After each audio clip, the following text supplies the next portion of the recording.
Assalamualaikum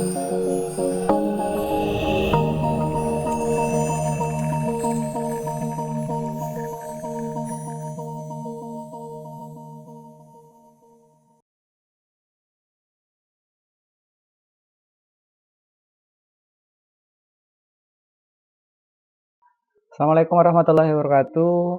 Jumpa lagi di kuliah Matematika Komputasi lanjutan. Di pertemuan yang keempat, topik kita yaitu fungsi. Fungsi ini awalnya dari pembelajaran minggu kemarin, yaitu himpunan. Pada saat kita punya himpunan, 2 himpunan atau lebih, minimal ada 2 himpunan, kita bisa membuat suatu hubungan ya. Hubungan itu yang namanya dengan relasi. Jadi fungsi, misalnya kita punya himpunan seperti ini. Nah, ini ya, himpunan A ke B. Ini ada A, himpunan B ya. Ini himpunan A, ini himpunan B. Maka kita bisa membuatkan suatu relasi ya. Ini bahasanya R, relasi. Hubungan, misalnya ini hubungannya adalah nomor 1 ditulis namanya misalnya Andi. Itu kan hubungannya. Oke, seperti itu. Jadi hubungan.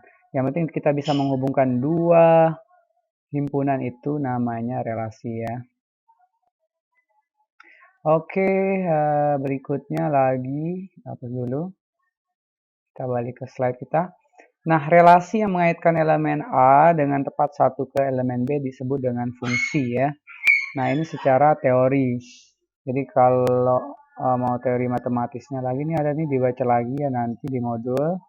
Tetapi biasanya anak-anak komputasi, anak-anak teknik informatika lebih suka ke deskripsi ya, penggambaran langsung. Nah, ini namanya fungsi.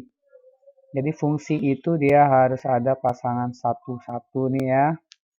Ini bukan fungsi karena dia ada cabangnya. Jadi dia ada cabang di sini nih. Ini yang menyebabkan dia bukan fungsi. Nah, berikutnya ada dia kosong di sini. Ini juga bukan merupakan fungsi. Nah, kembali lagi tadi sebenarnya kalau kita punya relasi, ini ada himpunan ya. Tadi himpunan, kita punya suatu relasi, maka relasi yang bentuknya seperti ini, nih ya, jangan panah ya, nanti panah dikira relasi. Yang punya hubungan seperti ini, gambar 1 itu namanya fungsi ya. Yang bawah itu bukan fungsi karena dia punya 2 cabang, dan punya yang kosong.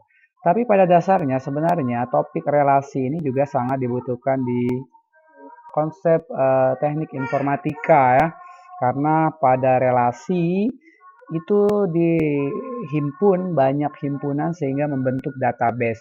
Jadi konsep database itu ada di relasi. Sedangkan nanti fungsi ini ada di konsep pemindaian wajah, konsep keamanan komputer, ada pesan rahasia, ilmu kriptografi. Dia harus berupa fungsi. Kenapa fungsi? Karena dia harus bisa dibalikkan lagi. Kalau kita punya pesan rahasia A ya, ini A, ini saya ambil ini pensil A, maka secara ilmu kriptografi ini akan disandikan dengan kode tertentu, entah apa itu, entah sandi rumput, entah atau yang lain, maka dia harus balik lagi menjadi A gitu ya. Atau kalau kita mau buatkan dia dalam fungsi, berarti dia harus punya fungsi balikan nih. Nah, inilah mengapa nanti dia harus berupa fungsi ya. Oke, di situ hubungannya. Berikutnya, secara matematis, ini disimpulkan tidak ada elemen yang bercabang. Ini ya, tidak ada bercabang. Kalau dalam pemindai wajah, kenapa tidak boleh bercabang? Karena tidak mungkin satu wajah asli real time kita, dia memetakan ke orang yang berbeda. Jadi pada saat nanti dimasukkan real time Anda masuk ke dalam kamera pemindai gitu ya, ini absen memindai wajah Anda, maka database itu tidak akan menyebutkan ini si A, ini si B, itu kan error ya, sehingga tidak dibolehkan pada fungsi.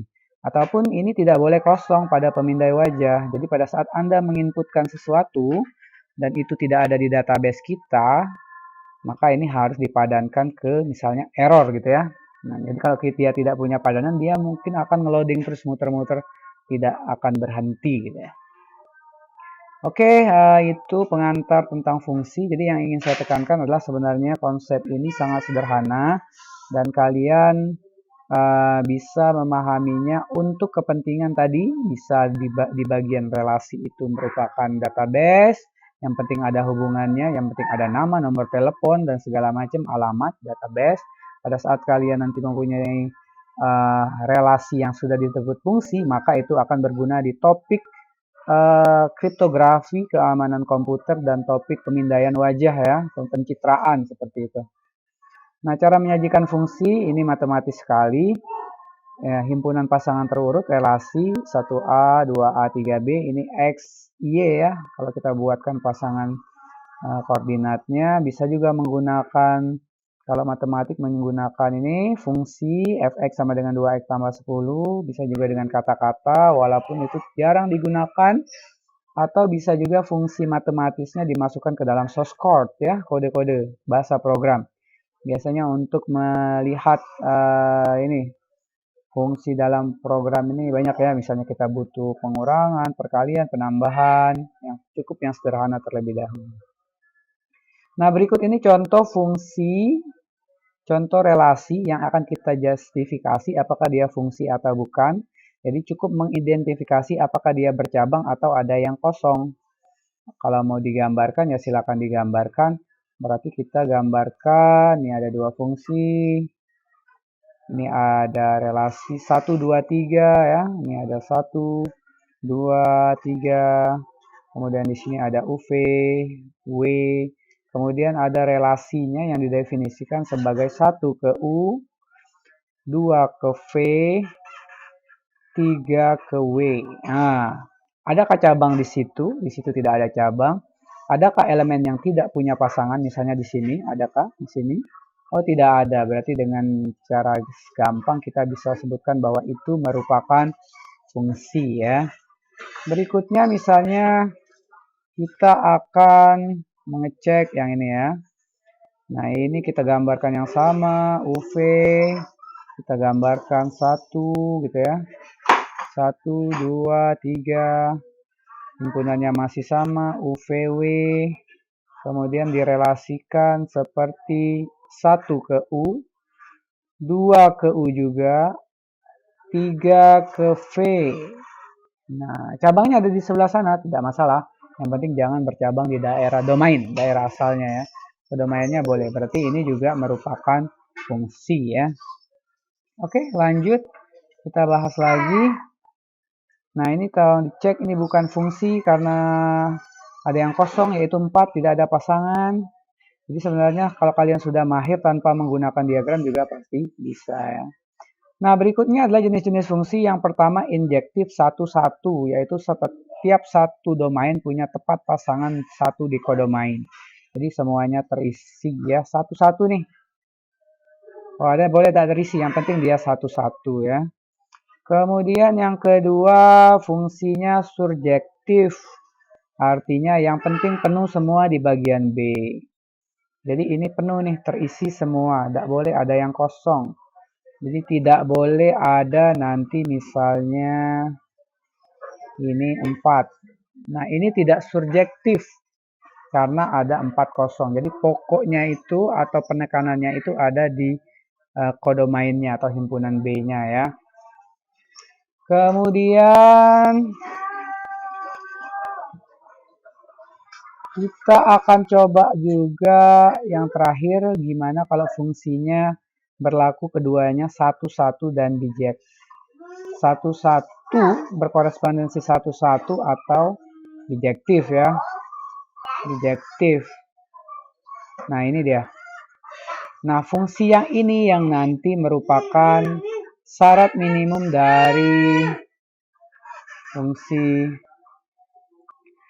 Jadi fungsi bijektif inilah yang akan digunakan untuk syarat minimal di kriptografi ya. Jadi fungsi bijektif itu dia pasti punya balikan, artinya dibalik lagi dia berupa fungsi lagi. Mari kita analisis bersama-sama.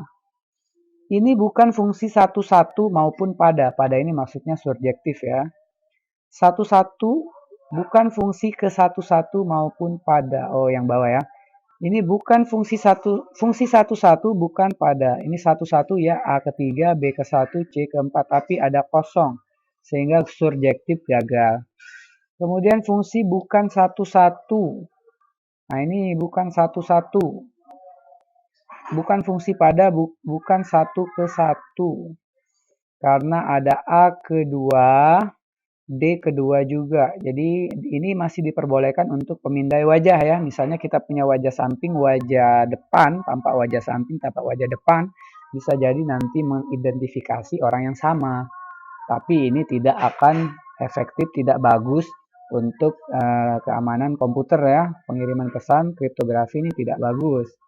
Kemudian fungsi satu-satu maupun pada. Nah ini bukan fungsi satu-satu maupun pada. Satu-satu dia gagal. Terus dia ada yang kosong, sehingga dia tidak injektif, tidak surjektif.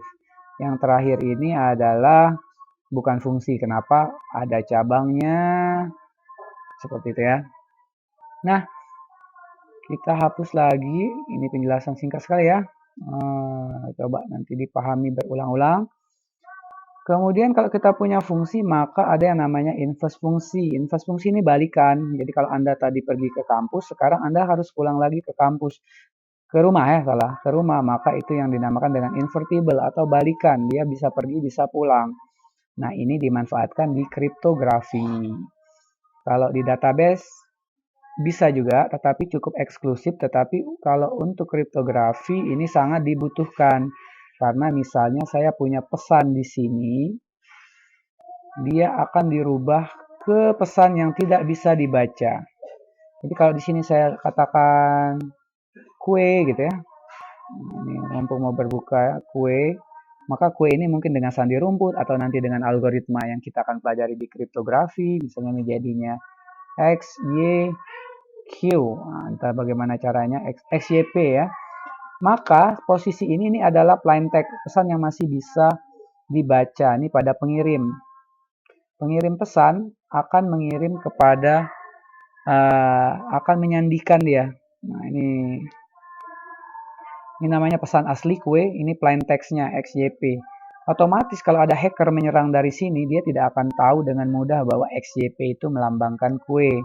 Sehingga pada saat XYP diterima oleh penerima, maka XYP harus bisa diterjemahkan kembali menjadi kue. Jadi dia berangkatnya kue menjadi XYP, berangkat, dia balik lagi menjadi XYP menjadi kue, ya bisa diterjemahkan lagi.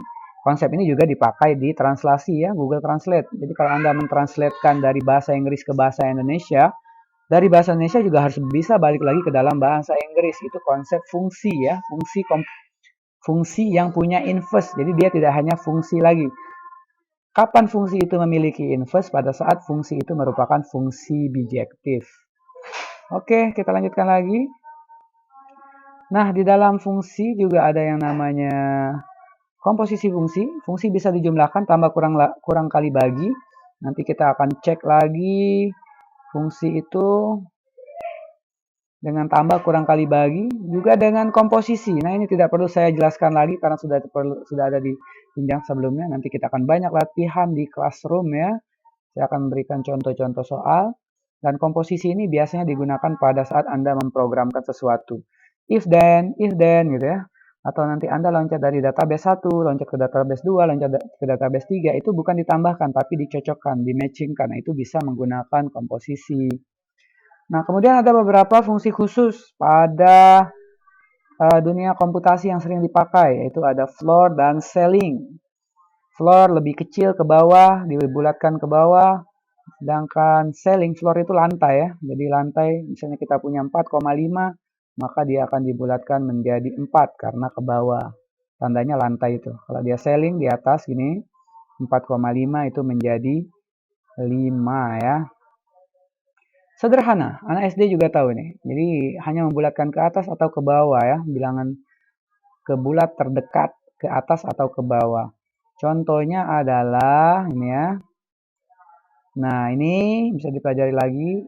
Nah, apa aplikasinya? Aplikasinya ya sudah kita temukan di kehidupan sehari-hari. bahwa Anda melihat ukuran dari suatu folder itu tidak pernah 12,5, tidak pernah 17,6 gitu ya. Bentuknya selalu pembulatan. Jadi bagaimana kalau kita punya string 8 bit ini, ada data 125 bit, maka dia akan disimpan menjadi 16 byte, yaitu 125 bagi 8. Padahal 125 bagi 8 itu mungkin nilainya 15, sekian-sekian. Tetapi komputer akan memberikan fungsi ceiling, akan membulatkan ke atas. Kemudian fungsi modulo, aplikasi bilangan bulat. Nanti ada topik setelah ini teori bilangan bulat. Kemudian ada teori faktorial, ada eksponensial. Eksponensial ini, nah ini bisa digunakan untuk kriptografi juga. Ada juga fungsi logaritmik. Nah yang penting berikutnya adalah fungsi rekursif.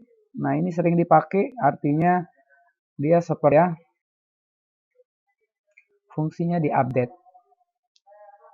Basis ada recurrence. Nah, jadi kita langsung ke contoh, misalnya ini rekursif ya. Ini contoh rekursif 0 untuk x0, untuk yang tidak 0 nanti dia pakai fungsi itu. Jadi saya tuliskan di sini misalnya jadi f0 nilainya adalah 0. Kenapa? Karena didefinisikan ini. Untuk x0 dia 0, tapi untuk x tidak 0, f1, maka dia harus pakai fungsi yang bawah. F1 adalah 2 kali fx-nya diganti 0 tadi. Jadi x-nya 1 ya. 1 kurang 1 ditambah 1 kuadrat. Nah, ini dengan mudah bahwa 2F0. 1 kurang 1 ya, F0. Sedangkan F0 kita tahu tadi nilainya adalah 0 ya. 2 kali 0 hasilnya 0, ditambah 1. Hasilnya sama dengan 1. Kenapa dia rekursif? Karena untuk mencari F1, dia butuh F0. Untuk cari F2 nanti, dia butuh F1. Rekursif itu artinya saling update. Pada saat nanti Anda butuh F99, maka Anda butuh F98, butuh sebelumnya. Beda dengan fungsi biasa, pada saat kita definisikan fx sama dengan 3x, gitu ya. Maka dia tidak perlu mencari sampai 100 kali untuk mencari F100. Ya tinggal 3 kali 100. Nah, ini tidak rekursif ya. 3 kali 100, 300. Nah, sedangkan tadi rekursif, dia harus mengupdate F0, F1, F1, F2, F2, F3, dan seterusnya. Oke, nah ini penjelasan tentang fungsi. Nanti kita akan lebih banyak latihan lagi di classroom. Silakan nanti dicoba nih menghitung fungsi contoh ini 1, 2, 3, tolong dipelajari, dan G 1, 2, 3, 4, 5. Nah, jadi soal saya kasih 6 soal ya. Oke, demikianlah kuliah kita pada topik fungsi. Demikianlah saya akhiri. Assalamualaikum warahmatullahi wabarakatuh.